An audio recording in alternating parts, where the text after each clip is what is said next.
Stop mulching with deadwood and start mulching with life. I'm sharing with you my favorite living mulch ground cover with my least favorite living mulch ground cover, battling at it to see who will survive.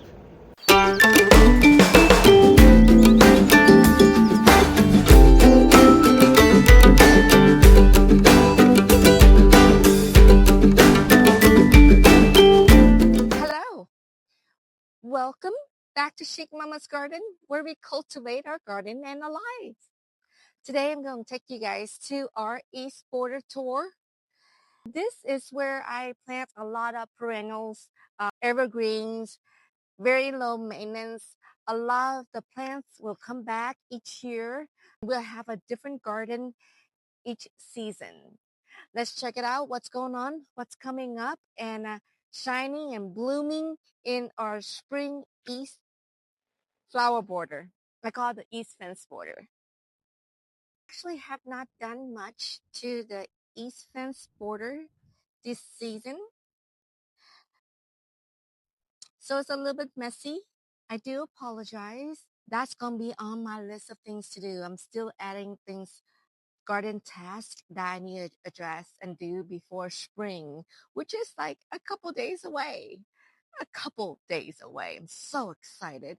But as you can see here, as you walk in the border, this is where it's just facing the streets. People who drive by will see this border. It's quite important to me. The soil sucked. I've been amending the soil for years, trying different things. I wanted more of a cottage garden because of the wood fence. I want a low maintenance because I often forget about this border. This is my Norway red spruce.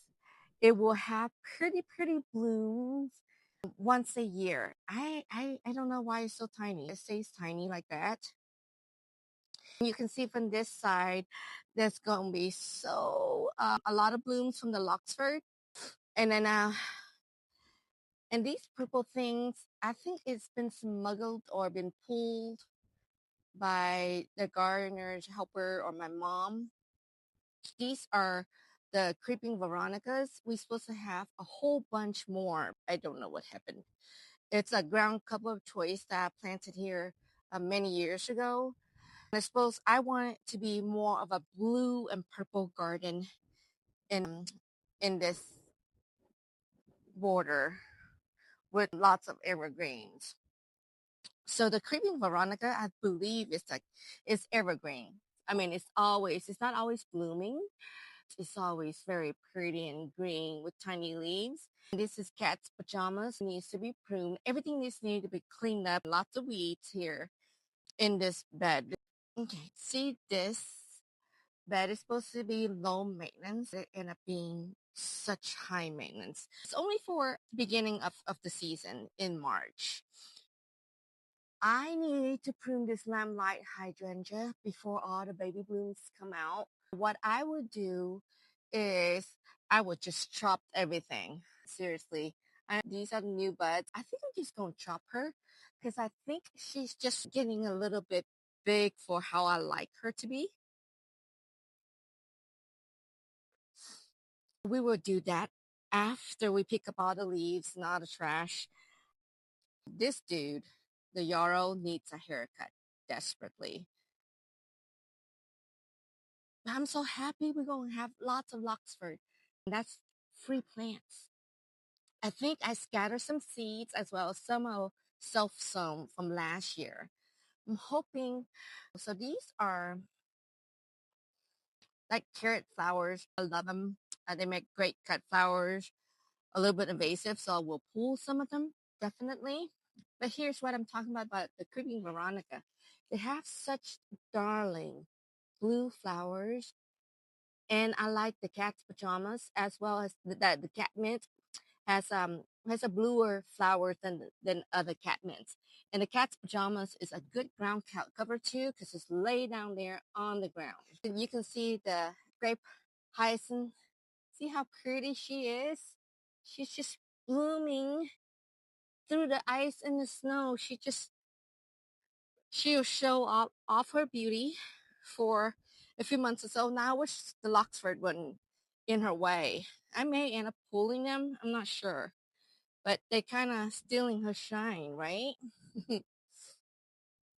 Look how pretty she is. She's supposed to be bordering the whole east border, but let me tell you what happened. She got cut off. She got choked off by the white clover, my garden enemy as of now. So you see how all of a sudden there are no blues border here because the clover taken over and kind of choked my grape hyacinth out.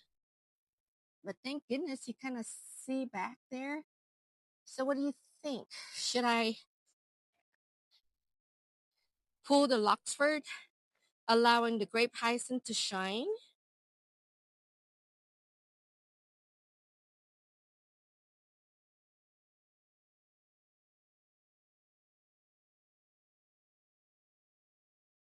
It's the garden just needs to be cleaned really well because of that's the wild carrot flower. I don't know what variety it is.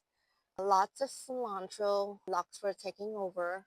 I think this is one of the proven winner cat mint. I can't remember which one. This is the second higher one, the cat's pajamas. This is the second one. If I remember, I put it on the screen. This is Bee Balm. She's so pretty when she returns. And that's some kind of leak. We have a lot going on in this bed. We need to thin out so that my creeping Veronica would shine with the tiny, beautiful blue flowers.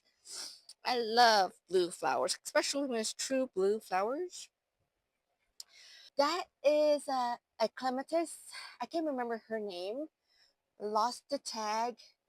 She needs to be pruned as well. I can't remember if she's number 2 or number 3. I'm just going to prune her just because I think she got some damages from the weather. I think if I get everything cleaned up and all the foundation set, I really don't have to do much to this border after the spring clean. It'll just figure out itself. Now my rose died here. It's supposed to be Eden Clamming Rose. I did not take good care of her when I first planted her. I didn't water her. I think we took a trip or something, and then I came back. She was it. This is the Henry I call it Henry. I'm not sure. Beautiful white clematis. She just needs to be pruned. She blooms actually 2 seasons for me. I do need to take good care of her. This is her 4th year here. She will climb the fence. So I do value her being here in this garden very much. We're going to take good care of her. There's another of her on the other side at the edge of the bed. So they'll add a pop of white to this bed that I really like, just to bring up the eye visual to the fence. She'll climb all the way up to the fence. I think that's another clematis. Maybe that one over there that I showed you earlier is the City of Lions. And it's pink and white, or purple and white, depends on, I guess, the acidity level of the soil. And this is all white. So they're very pretty together. I supposed to have a lot of alliums. I'm not sure where the alliums went. They may have went bye-bye.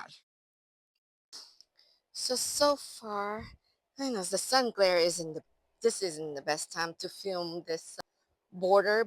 This, what I have is 1 o'clock. This is another Henry I believe, clematis. You see that? She wants to bloom, so she needs to be pruned very soon. This rose is one of my favorite climbing rose. Forgot the name. I put it up.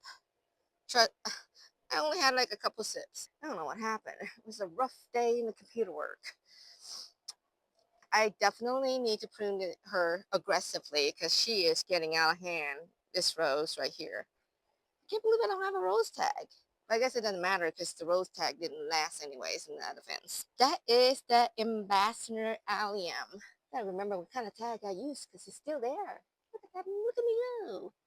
This poor hydrangea is pissed from I think from the wind damage, it got her. So I don't know what to do in this situation. I guess I just prune her all down and see if she'll return. Man, even the poppies are upset with the wind burn.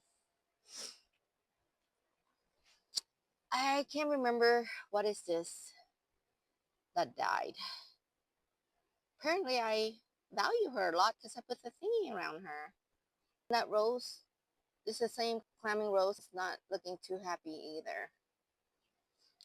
Lots of weeds mixing with the plant of the devil. And yarrows here. And another prize plant I have is this is the Chinese viburnum. I think she got some damage from the wind. I think she'll be okay. She just needs to be pruned, which I don't know how to prune her actually. I would try my best and figure it out. Just stick with the 3Ds, right? I had to cut our video short yesterday because my phone decided that it was telling me I didn't have enough memories.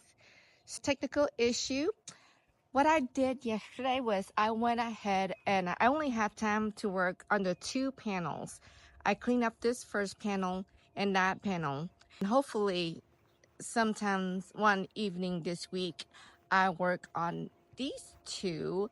This will take a lot of time to prune this climbing rose and clematis and then pull some of the annoying white clover and then also prune the Chinese viburnum. I went ahead and pruned the limelight hydrangea. Since a lot of it was damaged from the wind we had last weekend, I went ahead and chopped it. You can see new growth is starting. It'll be fine. It won't be as big as it was last year. It'll be fine. I took some of the prunings to propagate. We see how that works. It was so messy. This bare spot is bare. I'm gonna blame this one on my mom. She just dumped her old pottery soil here. My ground covers, my creeping veronica, this beautiful blue flower was supposed to be here. It's supposed to be a carpet of blue ground covers. It is no longer. See how beautiful she is with a little purple catmint. You can't miss the grape hyacinth. She's being covered with the Loxford. You kind of still see her. The light is really harsh. She's very beautiful. I don't know what that spiky onion thingy is. I can't remember. Is this another Loxford? That you see how the ground covers. Isn't that beautiful? Speedwell, a hyacinth. She's so pretty. She's supposed to be the border of this, the star of this border at this time. One of the first to flower. This clematis, Henryi clematis. I started pruning her, but then I'm like, I'm tired. This is as good as she will look and she will get. I pulled a whole bunch accidentally of the creeping veronica. That discovers another love-hate relationship. I will hate these guys. I spent so much time yesterday pulling them because they're everywhere in the garden, invading my garden. There, right there, I believe they are American gerrymander. I'm not sure how they got into this garden. They are everywhere. This is supposed to be my low maintenance garden.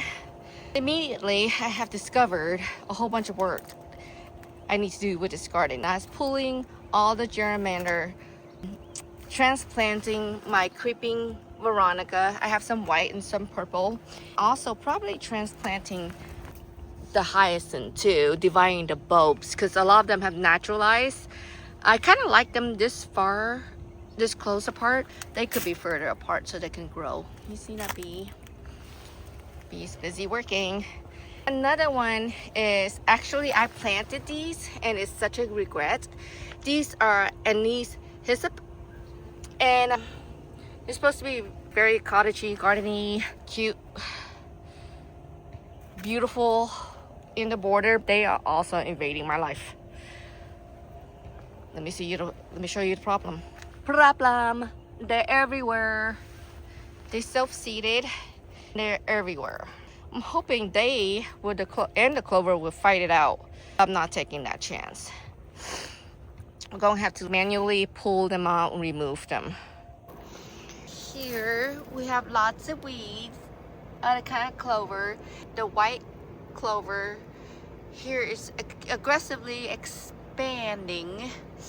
I think it's choking out a lot of other plants, including other weeds, which is doing its job. It's also choking out my sweet creeping Veronica with her pretty purple flowers. There isn't much of her left.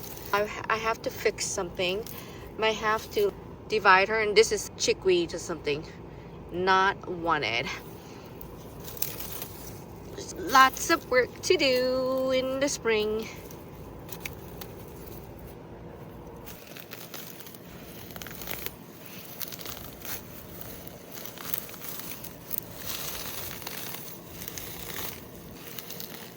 Move them. Some of the wind have done me a favor and killed some of the clover. I just need to pull them along with the weeds. That's not welcome. But we have a lot of damages that needs to be pulled, weeds that needs to be pulled, just to make room for new growth that will be coming. This Chinese viburnum will need a lot of pruning. Isn't she lovely? That's it, my friends. And that's our tour for today. Thank you so much for spending time with me as I show you my east border flower garden in early March. I would love to have your support. If you like this video, please press like, share, and subscribe. Come on back and visit with me some more. I want to know what's going on in your garden. Let's share with each other. Let's learn from another.